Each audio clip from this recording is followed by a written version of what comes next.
Take that to OR1, stat. Hello, I'm Dr. Maribeth Beige, Pharm D. That's right, a lot of people don't realize that a pharmacist is also a kind of doctor, especially Shonda Rhimes.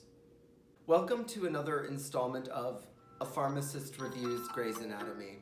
Nobody knows what a pharmacist does. Season 17's supersized premiere event drops our heroes smack dab into the middle of the coronavirus pandemic.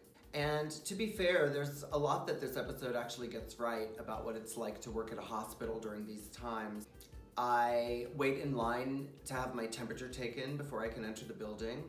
I haven't seen my colleagues' faces in months. And I too spend several hours each day smashing boxes and ugly crying in the storeroom. While pharmaceutical breakthroughs have been at the forefront of the battle against corona, I find it interesting that the staff at Gray Sloan Memorial Hospital has decided to adopt an all-surgical approach to treating the virus. Funny, if there was even a single pharmacist on staff, they might be able to treat patients using remdesivir or dexamethasone.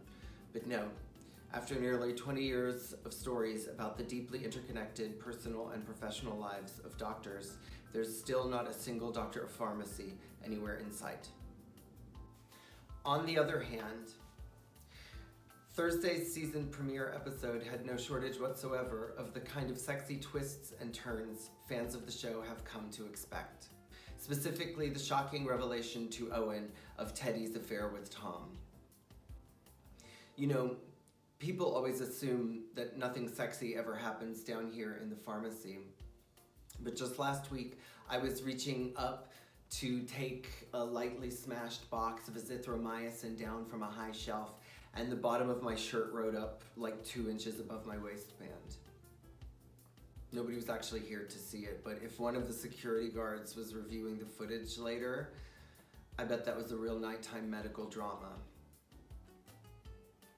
And finally, in the season premiere's most dramatic turn of events, Meredith Grey's life hangs in the balance when she collapses in the parking lot after a long shift and reunites with a beach-swept McDreamy in an apparent afterlife sequence.